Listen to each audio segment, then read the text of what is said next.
Halo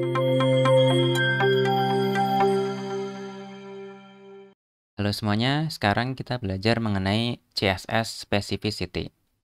Nah, sebelumnya kita udah belajar mengenai CSS Selector ya. Jadi CSS Selector itu digunakan untuk nge-select atau memilih elemen HTML tertentu yang kemudian kita bisa tambahkan styling pada elemen HTML itu.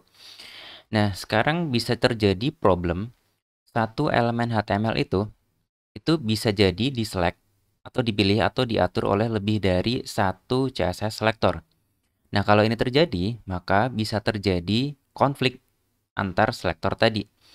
Nah, specificity ini adalah aturan yang bisa dipakai untuk nentuin aturan CSS mana yang bakal dipakai kalau terjadi konflik tadi. Oke, nanti akan saya jelaskan lagi. Nah, sebelumnya kita udah belajar beberapa selektor ya. Ada ID, ada select melalui class, pseudo class, attribute, elements, dan pseudo elements.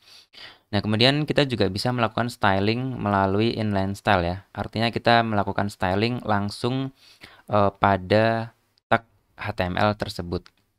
Gitu. Nah, pada aturan specificity ini itu ada poin-poin tertentu. Jadi masing-masing selektor itu punya poin tertentu yang nanti dapat digunakan untuk nentuin poin mana yang terbesar gitu. Dan nanti yang terbesar bakal menang atau akan dipakai untuk stylingnya. Nah, ini ada poin-poinnya ya. Inline style itu memiliki 1000 points. Kemudian ID itu memiliki 100 points. Terus untuk classes, pseudo classes, sama attributes itu punya masing-masing 10 poin. Kemudian elemen dan pseudo elemen itu 1 poin. Nah, poinnya ini untuk apa? Ini akan saya jelaskan juga. Nah, sebelumnya kita akan belajar dulu cara perhitungan pada specificity ini. Jadi, ketika terjadi konflik, nanti kita harus menghitung dulu poin dari selektor yang dipakai gitu. Nah, total poinnya ini didapat dari hasil penjumlahan selektor-selektornya gitu. Kemudian makin spesifik atau poinnya makin besar, maka dia akan menang. Artinya rule set atau aturan CSS-nya itu bakal dipakai di elemen HTML itu.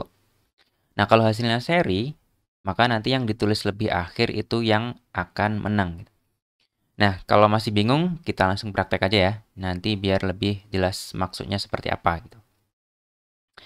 Oke, ini saya udah buka kode editornya. Di sini saya akan bikin satu file index HTML. Oke, saya akan bikin HTML-nya.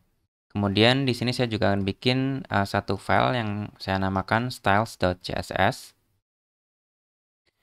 Oke, sekarang di bagian index HTML ini akan saya kasih penghubung ya ke file CSS-nya. Seperti biasa, link rel style sheet.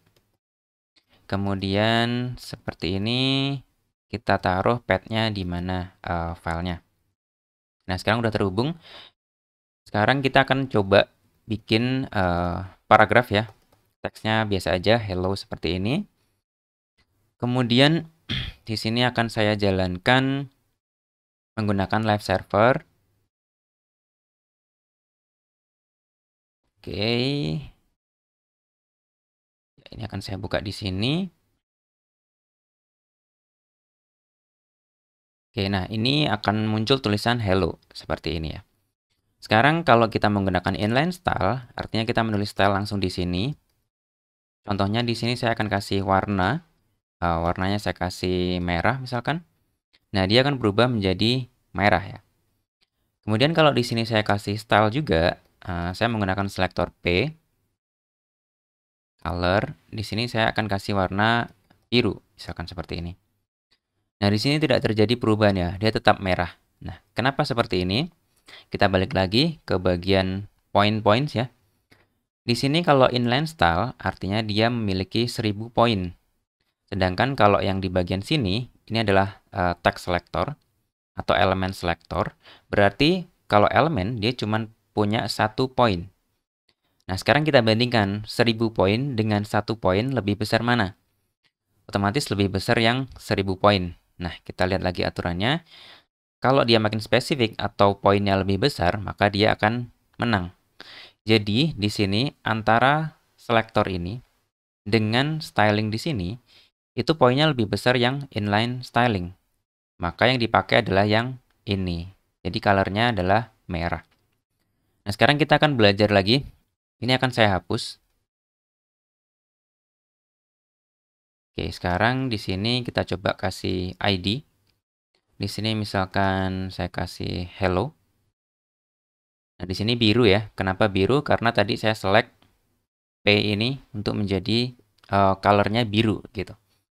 Sekarang kalau saya pakai ID hello, kemudian saya kasih color green. Nah, kira-kira kalau saya save, yang muncul apa nih?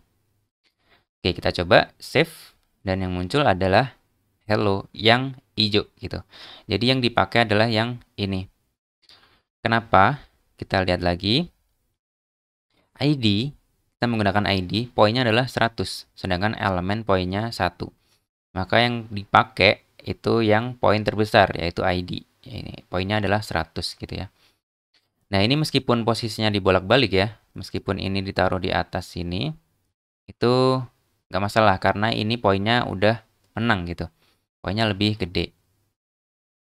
Nah, sekarang kalau misalkan ini saya menulis 2 kali nih. Hello, hello. Kemudian di sini saya kasih warna merah. Yang muncul adalah yang merah.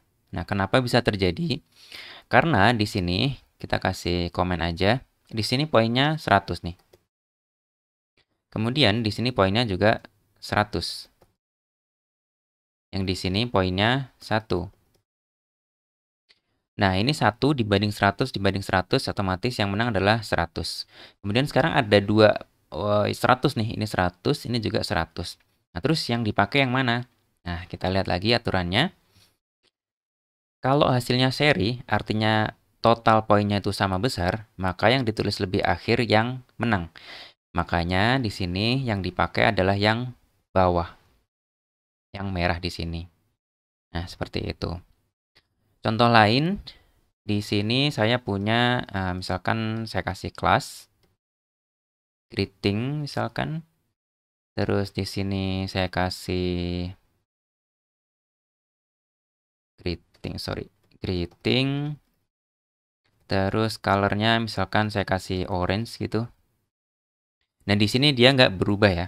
Kenapa? Karena kelas itu, kita lihat poinnya adalah 10 gitu. Nah, ini kita tulis dulu. 10 points. Nah, jadi ini poinnya 10, ini poinnya 100, otomatis yang menang adalah 100 gitu. Makanya di sini tetap merah. Jadi seperti itu ya yang dinamakan specificity.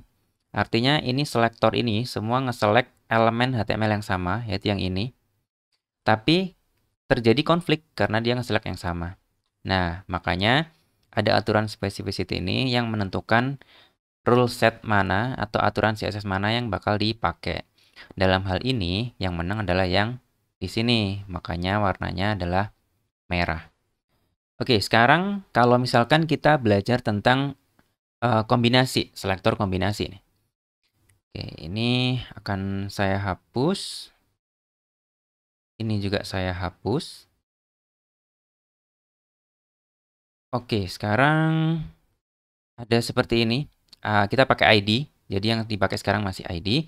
Nah, gimana kalau misalkan saya punya selektor kombinasi? Misalkan P, kemudian yang ID-nya adalah hello. Kemudian saya kasih warnanya menjadi green. Gitu. Kalau kita save, hasilnya hijau gitu. Hijau. Nah, ini kenapa? Kita lihat lagi aturannya di sini. Sekarang selektornya adalah kombinasi ya. Jadi kita punya selektor elemen dan diikuti dengan ID. Jadi cara perhitungannya adalah di sini dia untuk tag P-nya ini, selektor tag-nya ini, dia punya poin 1. Kemudian dia punya juga select ID ini ya. Jadi di sini caranya ditambahkan 1 plus 100. Jadinya adalah 101. Nah, 100 dibanding 101 otomatis besar yang 101. Maka yang dipakai adalah yang di sini. Kalau kita coba taruh ini di bagian atas, hasilnya tetap sama aja yang ini yang dipakai, karena ini lebih besar. Jadi kalau lebih besar, posisinya dimanapun dia akan dipakai. Tapi kalau posisinya seri ya, maksudnya value-nya seri, posisi itu sangat menentukan. Seperti yang tadi sudah saya contohkan, gitu. Oke, itu tadi specificity. Sekarang kita belajar tentang cara override pada specificity. Nah, aturan specificity tadi itu dapat di-override, artinya bisa digantikan lagi menggunakan keyword important gitu. Nah, kita bisa lihat contohnya. Di sini poinnya 1, di sini poinnya 100, di sini poinnya 101. Jadi yang menang yang di sini. Tapi gimana kalau misalkan kita pengen satu aturan tertentu itu bisa menang dari yang lain meskipun poinnya itu lebih kecil. Nah, caranya kita menggunakan keyword tanda seru important. Kalau kita save, hasilnya seharusnya dia berubah warnanya menjadi biru. Nah, ini berubah menjadi biru gitu ya. Jadi untuk mengoverride atau menggantikan value-value yang lain itu kita menggunakan keyword important seperti ini.